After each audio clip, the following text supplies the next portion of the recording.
Bonjour et bienvenue dans cette nouvelle Red Pill. Hem, j'ai une annonce à faire en tout premier. Là, j'essaie de me voilà, le soleil est un peu bizarre, j'ai des reflets, mais bon, on va vivre avec. Je me vois et j'ai l'air complètement blanche, mais bon, je cherche un angle, il y a pas moyen de trouver. Bref, oui, j'ai une annonce à faire. J'ai eu quand même, quelques demandes par email d'aide, de discussion, de voilà, et j'ai donc décidé d'ouvrir un un groupe Telegram sur lequel vous pourrez faire vos demandes. Une des raisons, c'est que je déteste, écrire des emails et que ça soit des grandes bafouilles et cetera, et que Telegram me permet vraiment d'envoyer des messages vocaux. Donc ça fait mon affaire. Donc ça va se passer sur Telegram. Donc les personnes qui sont intéressées, vous pouvez vous inscrire. Il va y avoir le lien en dessous de cette vidéo, vous inscrire sur ce nouveau groupe et puis, il suffira sur ce groupe de dire, «J'ai besoin de, voilà, d'une, discussion». Alors je ne veux pas appeler ça coaching, je ne suis le coach de personne. Ça s'appelle d'ailleurs, Red Pill coup de pouce. C'est vraiment dans ce sens-là que je veux que ça se fasse. Je veux que ça soit vraiment avec des dons libres, vous donnez ce que vous voulez, vous donnez rien si vous voulez rien donner. Il y a pas de tarif, il y a pas de quoi que ce soit comme ça, ce qui permet d'être abordable pour absolument tout le monde. Voilà pour ce qui est de cette annonce. Bien, je reprends la Red Pill, 57, à l'intérieur cette fois. On va continuer sur, ce que je voulais partager. Dans cette Red Pill, je voulais parler premièrement de ce qui est exposé. Il y a énormément de choses qui sont exposées. J'espère que vous avez vu et si vous l'avez pas vu, allez voir, Mohamed qui a passé donc la vidéo qui expose, BlackRock. Alors on est vraiment au cœur du DS, hein, pour ne pas le nommer. Donc c'est très intéressant à voir. Il y a beaucoup de réflexions et de dans sa vidéo qui dure, moins de 2 heures, 1 heure et demie, je pense. Je sais que c'est long, mais il y a des moments, voilà, il faut écouter un certain nombre de choses parce il fait des détours, en bon Mohamed qu'il est, en bon Mohamed Diallo, mais ces détours sont extrêmement pertinents. Donc voilà, c'est une très bonne analyse, entre autres, en fait, je le dis pour les gens qui ne savent pas, l'intérêt de cette vidéo, c'est que c'est un employé de BlackRock qui s'est fait piéger, par comment? Par une infiltrée de, heu, O'Keefe, hein, qui est l'ancien de Projet Veritas, qui a créé son média et donc qui s'est fait piéger sous couvert de drague, hein. Donc elle l'a fait parler, tout a été enregistré et c'est vraiment un morceau d'anthologie, faites tourner ça. Maintenant, je voudrais parler de, mon ma chaîne, mon site s'appelle Éveil et souveraineté, puis je pensais à ça, je me disais: «Finalement, je devrais changer le titre et appeler ça Conscience et souveraineté». Spiritualité, ça marche pas vraiment, c'est parce qu'on retombe dans un univers de rituels, un univers de voilà, je fais ci, je fais ça à telle heure, je fais ça parce que voilà, je fais ça, en groupe, je fais enfin bon, des rituels, ce que et donc le risque, c'est de retomber dans, une pensée dogmatique et ceci dit, j'ai déjà parlé de ça en tant que risque. Je peux vous dire que ça n'est plus un risque parce qu'un certain nombre de, personnes, que ce soit sur, les réseaux des auteurs de vidéos et cetera, ne se gênent pas et moi, là-dedans, ce qui me dérange et ce qui me met en alerte et j'espère vous mettre en alerte aussi, c'est quand on commence à parler, premièrement de niveau supérieur, ceux qui sont arrivés à tel niveau, ceux qui sont pas arrivés à tel niveau et cetera. Ceux qui on revient vraiment Là, on est dans le 3D. On est directement dans le 3D. Les meilleurs, les moins bons, etc., etc. Et je vous mets en garde parce que moi, j'entends de plus en plus de vidéos dans lesquelles il y a vraiment cette séparation. Et malheureusement, je dois en parler sous couvert de canalisation pour beaucoup. Alors, ce qu'il faut savoir dans la canalisation, comme dans la télépathie, quand je parle de télépathie, je parle de télépathie, par exemple, en hypnose régressive. Je ne parle pas de télépathie, de communication. Penser à penser, c'est pas la même chose, bien que ça soit le terme télépathie dans l'hypnose régressive est inspiré de ça, l'esprit qui communique avec l'esprit de l'autre, etc. Bon, enfin bref, et qui traduit en mots. Et, alors, pour commencer par les canalisations, ce qu'il faut savoir, c'est que peu importe ce que la personne reçoit comme message, euh, ça va passer par ses propres filtres, hein, c'est-à-dire qu'elle le traduit en mots et elle le traduit par rapport à ses croyances, par rapport à son vécu. Donc en fait, une canalisation crédible, c'est quelqu'un qui a fait un très gros travail sur lui ou qui est capable d'une très grande objectivité et de ne pas passer par ses fils. C'est pour ça que je dis il y a très peu, je suis désolée, de personnes qui sont qui canalisent de façon objective. C'est pas gênant finalement qu'il n'y ait pas une totale objectivité si cela ne retombe pas, encore une fois, dans les dogmes, dans voilà, les croyances, hein. Je vais peut-être parler un petit peu des croyances que ça induit.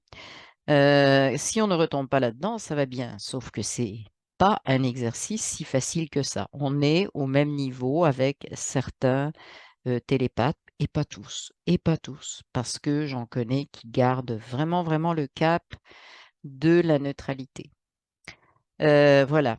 Donc, quelles croyances sont dommageables? Oui, c'est un dommage effectivement parce que le terme de canalisation permet bah, ça donne confiance, voilà, hein, tout simplement.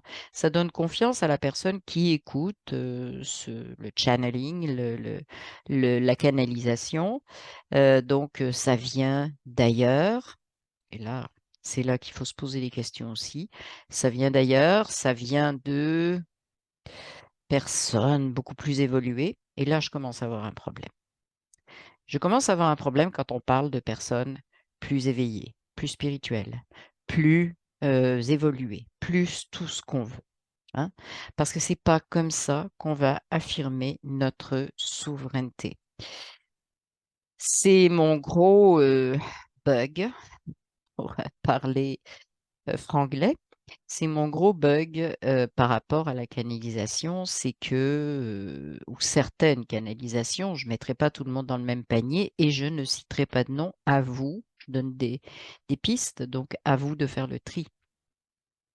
Mais on revient dans cette hiérarchie, ceux qui sont, qui pratiquent leur religion tous les jours, voilà, ceux qui pratiquent pas tous les jours, ceux qui iront, voilà. Ceux qui font confiance à des autorités qui en savent plus, qui sont plus spirituels parce qu'ils ont été nommés, je sais pas, dans la religion catholique, cardinaux ou je sais pas quoi, hein. On revient à ça. Il y en a qui sont plus évolués, plus spirituels, plus ceci, plus cela. Et je le répète, ça n'est pas un outil de souveraineté. Pour être souverain, il faut être conscient qu'on a la même valeur que n'importe quel être dans l'univers. Sauf que on est dans des manifestations différentes, hein.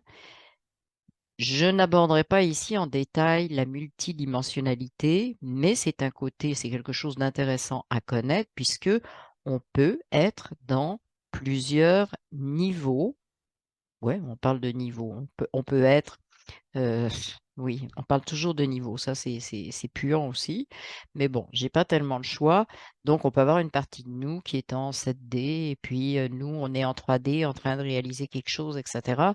Ceci dit, donc la multidimensionnalité nous permet de voir qu'on n'est pas juste ce qu'on est, dans ce monde dans lequel on est actuellement, dit 3D et cetera et que, un certain nombre d'entre nous sont dans le nouveau monde et dans ce monde-là, parce que ce monde-là, il faut lui donner un sacré coup de main, point final. Hein, et c'est pas du sacrifice, c'est pas autre chose, c'est juste, il faut effectivement donc remplir j'aime pas le mot mission, mais remplir ce choix, hein, ce choix qu'on a fait de venir aider ce monde-là à progresser ou à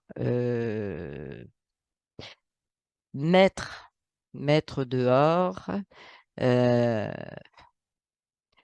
les vilains vilains qui sont venus foutre le bazar ici. Parce qu'en fait, si on imagine même un monde 3D dans lequel on n'a pas ce genre d'intervention euh, archontique, hein, on va le dire vraiment, euh, c'est pas un monde fichu, c'est un monde dans lequel on vit tranquillement, on vit en conscience. Il est possible dans le monde 3D de vivre en conscience, sauf que nous, ce qu'on connaît du monde 3D, c'est pas un monde 3D de conscience dans laquelle tout simplement on évolue et notre conscience évolue, s'agrandit, prend conscience de plus en plus, effectivement.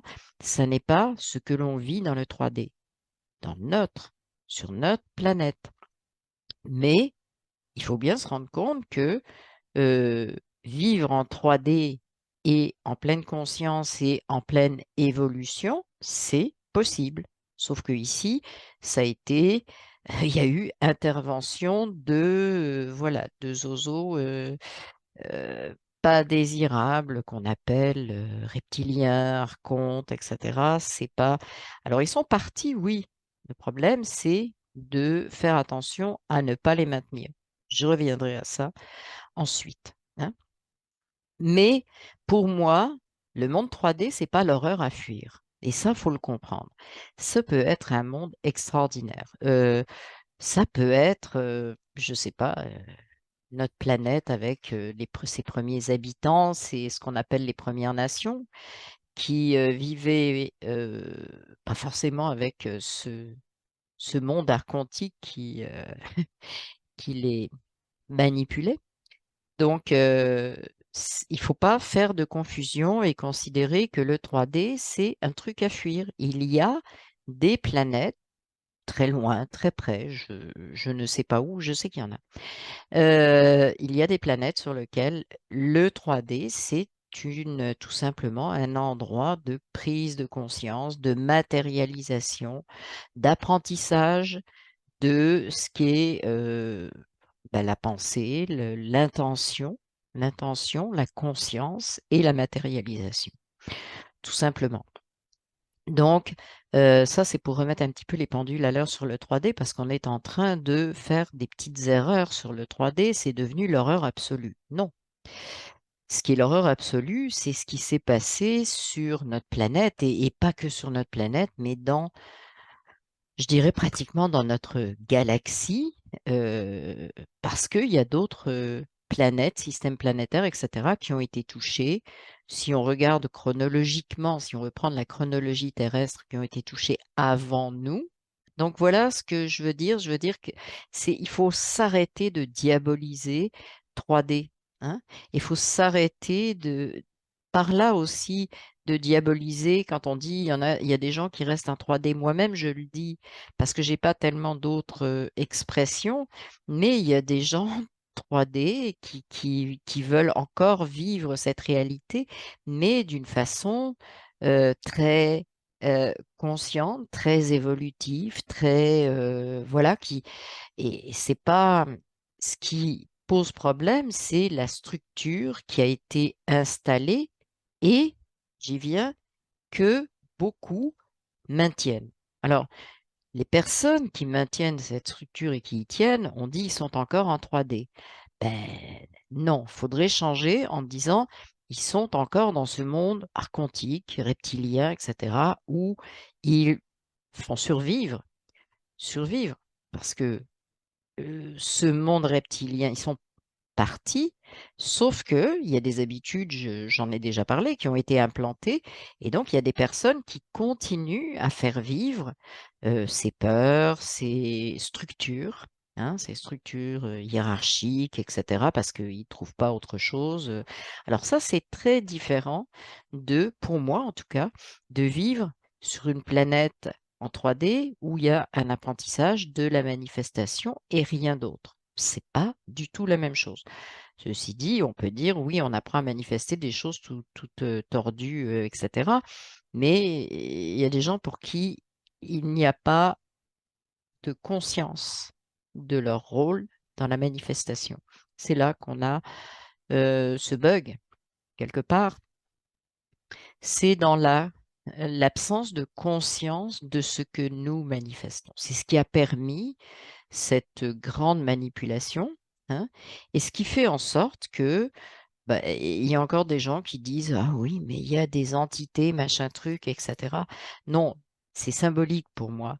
Il y a plus réellement d'entités, ben, il peut y en avoir, on peut mais c'est nous-mêmes qui les faisons venir, vivre, et éventuellement, on les manifeste parce que quand on croit à quelque chose, on le manifeste. Alors, on peut manifester un extraterrestre malveillant parce que c'est notre croyance, c'est ça la manifestation, ça va jusque-là. Ceci dit, comme beaucoup d'entre vous, je souhaite effectivement arriver dans un monde dans lequel, les choses seront différentes, hein, beaucoup plus conformes à ce qu'on veut, beaucoup plus conformes à, ce qu'on souhaite vivre. Je ne rejette pas le fait qu'on change de dimension ou si dimension il y a, mais on n'a pas trouvé d'autre façon de s'exprimer ou en tout cas c'en est une qui est passée dans les habitudes. Donc, au contraire, j'ai vraiment envie de le vivre et de le manifester parce que pour moi, beaucoup de gens sur cette planète sont arrivés à ce point de vouloir manifester autre chose dans la matière, OK? Comme, dans la matière et autrement. Parce qu'on va apprendre, il faut être clair, à manifester les choses, oui, dans la matière, mais oui, dans notre conscience, il va y avoir une ouverture. C'est pas une évolution, c'est une ouverture. C'est un peu comme, ouf, on étend notre champ de conscience et voilà, c'est ça qui est en train de se passer. Ce monde archontique, ce monde, on le fait vivre. Et il y a plein de choses à mon sens, qu'on devrait faire pour arrêter de le faire vivre. Il faut être conscient et je pense que c'est ce qui est intéressant dans ce qui s'est passé ces derniers temps, être conscient de la structure de ce monde. C'est un monde, bon, alors on connaît la violence, la noirceur, la peur et cetera. Mais c'est aussi un monde qui vit beaucoup de rituels, OK? C'est un monde pyramidal et cetera. Donc en fait, comment on peut, briser briser des structures qui appartiennent à ce monde? Parce que je pense qu'il faut qu'on le fasse et qu'on en soit conscient. Il faut s'arrêter d'être toute la journée à dire: «Ah oui, mais moi je suis, dans les sphères, méditatives et donc tout va bien et donc la vie est belle et donc et donc». Parce que c'est un petit peu une fuite, hein. C'est un petit peu faut mettre les mains dans ce pourquoi nous sommes venus, c'est-à-dire dans les choses manifestées. Ritualiser, alors comment on peut défaire des rituels? Alors à vous de trouver les rituels. Moi, le premier qui me vient à l'esprit, parce que ça m'a toujours choqué. Donc je vais en parler, c'est par exemple les foutues fêtes qu'on nous a imposées. Alors bon, on a remplacé des fêtes de la nature, comme la fête du solstice d'hiver, c'est devenu Noël. Ensuite, c'est devenu une fête de la... Alors, c'est religieux, hein, c'est-à-dire dogmatique. Et puis, c'est devenu de la consommation pour faire tourner la machine. Bien. Mais je vais prendre des trucs qu'on nous a imposés récemment, beaucoup plus récemment dans l'humanité. C'est par exemple la Saint-Valentin. Qu'est-ce que ça vient faire là? Qu'est-ce que ça vient faire là, à part être une fête de la consommation? Donc là, s'il vous plaît, vous pouvez déritualiser. Faites des mères, faites des pères. Je suis désolée de m'attaquer à ça. Je suis moi-même une mère. Je n'ai jamais célébré ce genre de choses parce que j'ai toujours trouvé que c'était une absurdité. Mais on peut casser ces rituels-là en se rendant compte que c'est aussi par les rituels que, et par la reproduction de ces rituels, même s'ils sont plus là, qu'on maintient une certaine pensée, mais surtout un certain monde et mode de fonctionnement. Ces rituels créent un mode de fonctionnement. On a parlé de l'école, on a parlé de plein de choses, mais ce qu'on peut faire à notre niveau, il y a des choses comme ça. Je vais parler un petit peu pour les gens qui ont, on va s'attaquer à la vache sacrée de l'argent, hein. Il y a des gens qui ont des placements. Je n'ai rien contre le fait que des gens aient des placements. Bon, quand c'est rock, machin, ou Black Rocher, ou bon, ça c'est une autre histoire. Mais je parle de personnes qui ont des petits placements ou qui ont mis, voilà, qui ont une maison, qui ont deux, trois économies. Euh, je vais vous dire une chose. Votre maison, on n'en parle pas, c'est votre maison. Si vous ne la déifiez pas, si ça n'est pas pour vous un symbole de statut vis-à-vis, c'est-à-dire de supériorité vis-à-vis d'autres personnes qui n'ont pas la capacité d'avoir une maison, si c'est ça, là, vous avez un gros ménage à faire. Si c'est pas ça, si c'est juste, ma famille est abritée là et tout va bien et on profite d'un terrain de je sais pas quoi, parfait. Mais là où on peut agir, c'est sur ces fichues économies. Où est-ce que ces petites sommes, parce que la moyenne des gens ont des petites sommes comparées aux grandes fortunes, petite somme plus petite somme plus petite somme, ça fait énormément d'argent. Euh, bon, admettons que je respecte le principe d'économie et je vous dis tout de suite, il est temporaire.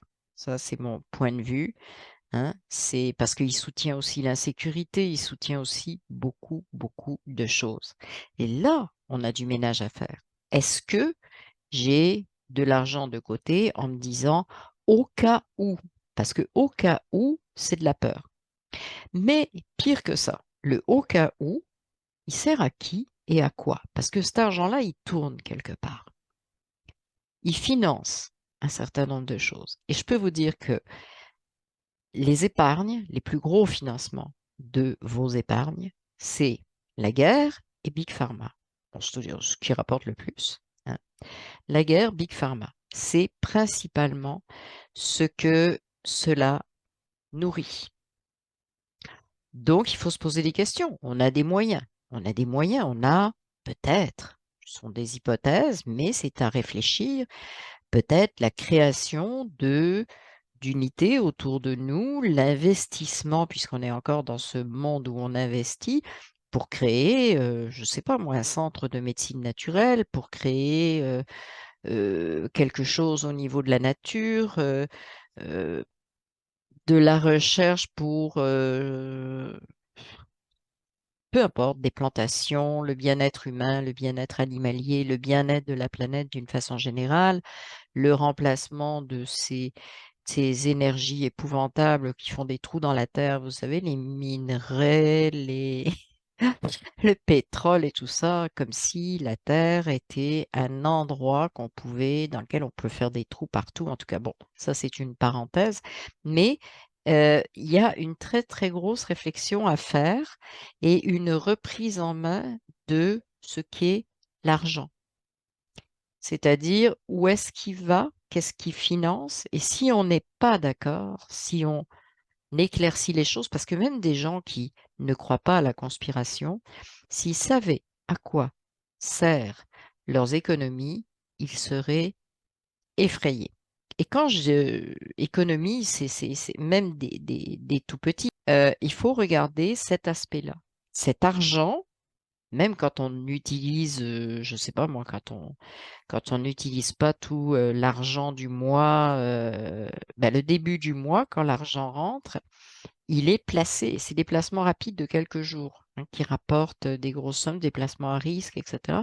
Et votre argent, c'est-à-dire ce que vous avez gagné par votre travail, la seule chose qui est vraie là-dedans, il sert à aller faire de la spéculation ailleurs et particulièrement de la spéculation sur bah, des choses avec lesquelles on n'est pas forcément d'accord, hein, l'empoisonnement de la population avec Big Pharma et bah, les guerres. Qui est d'accord? Bah oui, il y en a qui sont d'accord avec ça, il y en a qui trouvent que c'est bien. Écoutez l'histoire de BlackRock. Les gars de BlackRock, vous allez voir que c'est un jeu pour certains. Mais si on ne veut plus jouer, ben, il faut.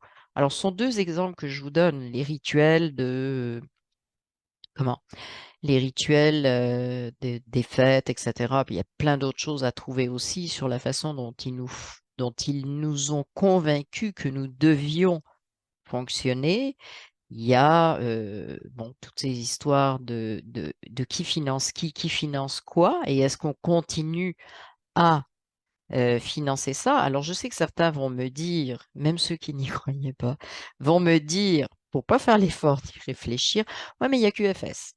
Oui, mais notre conscience, et je rappelle que le QFS est basé aussi sur notre conscience, notre état de conscience compte beaucoup dans le QFS. Je le dis comme ça en passant parce que c'est pas la peine de me dire on n'a rien à faire, QFS va s'en occuper.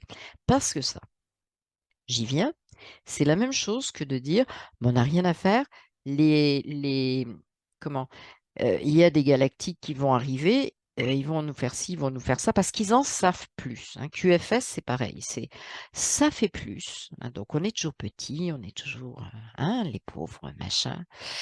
Il faut s'arrêter de croire ou de manifester les choses de cette façon-là en disant, mais vu qu'on nous a fait des promesses de QFS, de Nezara, et que oui, ça s'en va vers ça, parce que je vous l'affirme, ça s'en va vers ça. Eh bien, ça va tout résoudre. Et puis les galactiques, pardon, vont nous donner des technologies, il va y avoir des partages, ça va tout résoudre. Là, quand on fait ça, on n'est pas souverain. Quand on pense comme ça, on n'est pas souverain. Quand je suis souverain par rapport à un galactique, j'ai pas à me sentir oui, mais il en sait plus. Non, il en sait plus, il en fait plus, il est plus évolué, il est plus. Non, parce que notre évolution rejaillit sur la sienne. On n'est pas moins, on n'est pas plus non plus, mais on est égaux. On a tous à bénéficier de ce qui se passe. Toutes les planètes, tous les êtres qui peuvent vivre n'importe où, tous les électrons, tous les tachyons, tout ce que vous voulez, on bénéficie de de cette évolution de conscience générale. Voilà.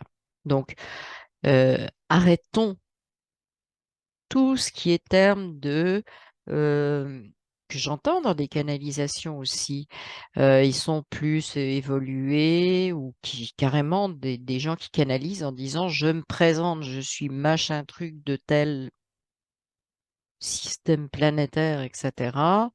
Je suis en telle dimension ou alors je sais comment me densifier pour venir vous voir. C'est du style garde petit oiseau, je sais comment devenir fourmi pour aller voir ce qui se passe dans la fourmilière. Non, mais moi,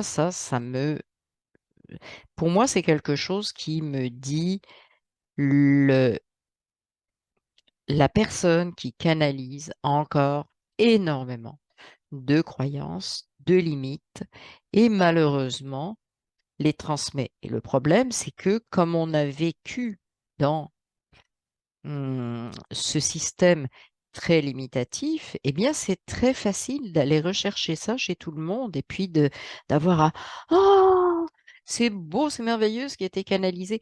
Non, c'est bourré de croyances, de limites, et je ne dis pas que c'est chez tout le monde. Entendons-nous, là-dessus, il y a des gens pour qui c'est très, très, très fluide, clean, et cetera. Mais ne nous laissons pas abuser parce que c'est pas grave que quelqu'un nous dise un truc et puis, c'est pas la bonne chose. C'est quand nous, on fait rentrer ça dans notre soi-disant, on intègre ça et on le considère comme étant justement une évolution de conscience et là, tout d'un coup, ça marche pas. Réfléchissez bien à ça, ça ne marche pas. Et en plus, il faut se poser la question, pourquoi on fait confiance à un channel et pas à nous-mêmes? Alors ça, c'est aussi la question qui vient après parce que et pourquoi on se fait pas confiance à nous? Tiens, bonne question. Parce qu'on dit: «Ah oui, mais moi, je vais mélanger mes croyances dedans». Bah oui, mais pourquoi et l'autre, il fait pareil? Et encore une fois, pas tous, pas tout le monde, hein? Mais actuellement, heu, je ne dis pas qu'il ne faut plus écouter parce que j'ai toujours dit: «Il faut s'entraîner». Ça n'est pas en évitant quelque chose qui peut être dérangeant, qui peut remettre des choses en question, qu'on évolue. Il faut être conscient de tout ce qui se passe et il faut apprendre à, quelque part, voir clair, hein. Voir à travers ce qui se dit, ce qui se fait et d'ailleurs, si on avait appris à voir clair, il y a l'endroit qu'on aurait vu les archontes et les reptiliens, hein? C'est pas compliqué. Mais ils nous ont appris à pas regarder au bon endroit et ben maintenant, ça fait partie de cette élévation de conscience, de, comprendre ce qui est derrière à la fois les mots, les voilà, ce qui est présenté, ce qui est dit et cetera. Et puis de revenir vraiment dans des choses concrètes qu'on doit regarder aussi et ne pas se perdre en permanence dans les choses, parce que c'est confortable. Il faut pas masquer, tout ce qui peut être, comment? Difficile à aborder dans le concret, dans ce qu'on a choisi, dans ce que notre âme a choisi de vivre. Heu, il faut pas noyer ça dans «Ah mais je suis plus là», hein, parce que je suis plus là et puis, des fois, c'est aussi parce que je suis plus là de temps en temps, c'est-à-dire, je fais, Dieu sait quoi, une méditation, un machin truc. Quand je reviens les 2 pieds sur terre, bah, ouais, mais je suis dans ce monde-là, donc il faut que je fonctionne, donc je me pose plus de questions. C'est pas de la conscience. Ça, c'est de la fuite. La fuite spirituelle, de l'ego spirituel aussi, mais c'est pas de la conscience. La conscience est beaucoup plus exigeant que ça, mais c'est beaucoup plus confortable aussi parce que on arrive à pister tout ce qui se passe. Sauf que pour accepter de vivre cette conscience, il faut accepter de regarder nos zones d'ombre. Parce que il y a que comme ça qu'on va être capable de les transmuter et donc on n'a pas le choix, il faut les accepter, il faut les transmuter comme je disais juste avant. Si on avait appris à regarder les choses comme il faut, on aurait bien vu qu'il y avait des reptiliens et des archontes. On s'est fait abuser, mettons, mais maintenant on n'est plus obligé de se faire abuser. Et vis-à-vis de nous-mêmes, vis-à-vis de ce qu'on maintient, de ce qu'on a appris, des solutions qui nous ont été offertes. Quand je dis solutions, je mets des grandes, hein, voilà, des solutions qui nous ont été offertes pour garder notre argent, notre épargne, nos machins, nos trucs, enfin, plein de choses dans notre vie concrète, hein, ce que j'appelle cette boîte. Il faut l'examiner sous toutes les coutures, cette boîte. Eh bien, si on vivait plus en conscience, on pourrait examiner tout ça. Et de façon neutre. On n'est pas obligé c'est un peu l'histoire, c'est qu'on nous a appris que il y a le bien, il y a le mal, hein. Alors, si on tombe sur quelque chose ben, qu'on trouve dommage, par exemple, je sais pas moi, nos colères ou nos petites cachettes parce que on a peur, on se met de l'argent de côté pour, voilà, parce qu'on est insécure, on découvre des aspects de nous qu'on n'aime pas trop. Donc, on essaye de ne pas les découvrir, de mettre ça sous le tapis et d'avoir plein de bonnes raisons qui nous ont été soufflées à l'oreille d'ailleurs par ces gens-là qui voulaient qu'on reste là-dedans. Voilà. Donc, c'est pas, et c'est à nous de prendre conscience de tout ça. Et j'ai toujours dit, on peut continuer à faire les mêmes choses, mais en étant conscient. Ceci dit, continuer à mettre de l'argent de côté en sachant que ça finance la guerre, je ne sais pas combien de personnes vont être d'accord avec ça. Mais là, justement, c'est une très grande ouverture vers mais qu'est-ce qu'on fait d'autre ensemble avec bah, des choses qu'on peut retirer du système et parce qu'on veut justement créer autre chose. Ce que j'aimerais, et comme je dis, éveil et souveraineté, j'aimerais beaucoup que ça devienne pour tout le monde, juste parce que le mot éveil maintenant est un petit peu que ça devienne conscience et souveraineté. Parce que euh, cette ouverture de conscience, cette prise de conscience du tout, parce que je dis toujours ça, c'est du tout, c'est de tout, tout, tout. Toutes nos parties de nous, nos parties physiques, nos parties mentales, etc., mais tout ce qui est dans l'univers, mais sans aucune limite. Bah, cette prise de conscience, c'est pour moi, c'est la façon de récupérer notre souveraineté, c'est-à-dire d'assumer complètement la totalité de nos choix. Et quand je parle de choix, je ne parle pas juste de moi, je choisis avec ma tête, mon mental, mon raisonnement. Choix, non, c'est choix au niveau de nos autres euh, dimensions, vibrations. Bon, on parle de l'âme, on parle de, etc., nos corps. Nos différents corps, nos différentes, maintenant notre multidimensionnalité. On parle de beaucoup de choses, mais c'est ça. Euh, on peut pas devenir vraiment souverain si on ne prend pas conscience de tout, tout et tout. Sinon, on va toujours avoir un petit bout qui va être euh, potentiellement sous domination de quelque chose, de quelqu'un, de peu importe. Voilà. Donc, donc voilà, je vais vous laisser là-dessus. Je rappelle donc ce que j'ai dit dans le petit bout qui a commencé la vidéo, qu'il y a ce groupe que j'appelle euh, Red Pill Coup de pouce, qui est un groupe Telegram sur lequel vous pouvez demander des comment un coaching, une rencontre. J'aime pas le mot coaching, donc une rencontre, une discussion, un partage, on l'appelle comme on veut. Euh, Vous n'êtes pas obligé dans le groupe de dire pourquoi. Ça reste confidentiel entre vous et moi. Voilà. Et puis, je rappelle également qu'il n'y a pas de tarif, que c'est sur don libre, hein, qui veut dire de zéro à ce que vous voulez, tout simplement. Donc, vous allez retrouver également, vous avez les dons, le lien des dons PayPal qui est juste en dessous de cette vidéo. Vous avez le lien de la formation d'énergéticien qui, voilà, qui est juste en dessous. Donc, guérisseur spirituel à distance, formation d'énergéticien qui peut agir à distance. C'est-à-dire, vous pouvez agir sur des humains, des animaux, des, des végétaux.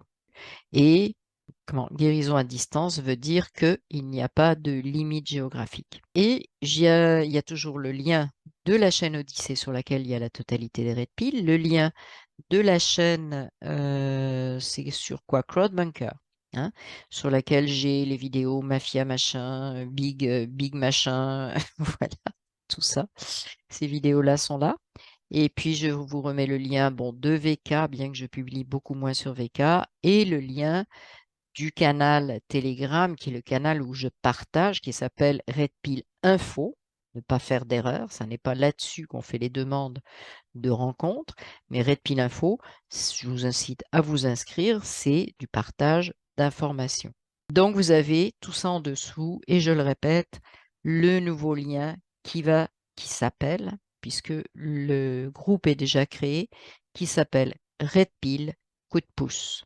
Hein, vous allez avoir un lien d'invitation, il suffit de cliquer dessus pour pouvoir rentrer, vous inscrire dans ce groupe. C'est un groupe, donc chacun peut mettre un commentaire. Je n'accepterai pas qu'on discute de 50 000 trucs, c'est juste un groupe de prise de contact. Donc, les liens pour me montrer que machin fait telle chose ou a dit telle chose, ça n'est pas l'endroit. Voilà. Ben, je vous remercie, puis je vous dis à la prochaine Redpil. J'aurai récupéré la totalité de mon matériel pour la prochaine fois. Je vous dis à la prochaine vidéo et je vous souhaite le meilleur de tout, surtout d'être conscient de tout, puis d'apprendre à rigoler, puis d'apprendre à s'en détacher, puis d'apprendre à pas dramatiser. Voilà.